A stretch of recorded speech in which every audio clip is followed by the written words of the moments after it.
The horse's trainer, though, took it all in stride, and historically, misspellings bode well for those Derby contenders. Kind of like if it rains at your wedding, it's good luck? Okay. I don't know. Well, I think that might be one of Jeff Maher's fears. Getting married.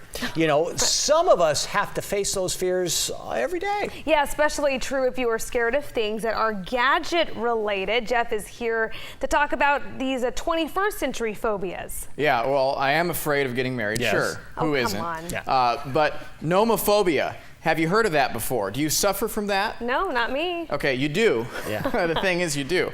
It has to do with being afraid of being away from this thing. We rely on our smartphone for so much. All right. She's Getting got it. around, texts, internet, Yep. a million things. Yep. So when you lose it, it can be a very stressful thing. And according to this psychologist, Dr. Elizabeth Waterman, it can be a very serious condition. The highest rates of nomophobia occurred in people 18 to 24. Some of the signs of nomophobia would be fear or anxiety response at the thought of losing one's phone. Okay, that's Kiba, check. Nomophobes also are always checking their phones to make sure the battery is at full life because there's no way they can survive if the phone dies. She says the best way to treat nomophobia is to have a therapist take their phone away for a while. They have to learn to live without it. Another fear is called editiovoltophobia. That is the fear of Facebook. For older people, that can be the fear of figuring out how to navigate the site. For younger ones, it's the anxiety of embarrassing pictures going viral or enduring some form of cyberbullying. There's also ipavlopsychophobia. That's the fear of selfies. It's the same thing as being camera shy. A lot of people are not confident about the way they look, so they try to avoid being talked into taking a selfie with a friend.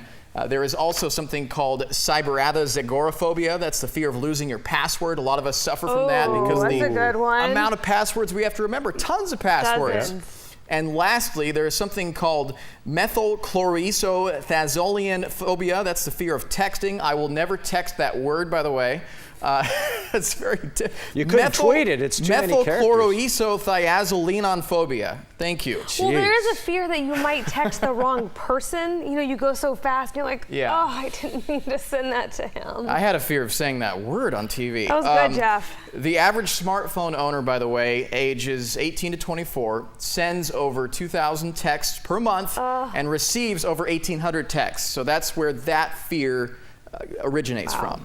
Lots Well, of I'm not in texts that coming age through. group, but hey, I understand. But you suffer. Yes, you do. Hey, we've evolved. You know, 20 years ago, it was VCR phobia. That's Oh, what gosh. our parents suffered from. So, What's that? What's a VCR? Oh, Yeah. come on. That's what You're, What does that stand for? you Thank know you, what sir. it is.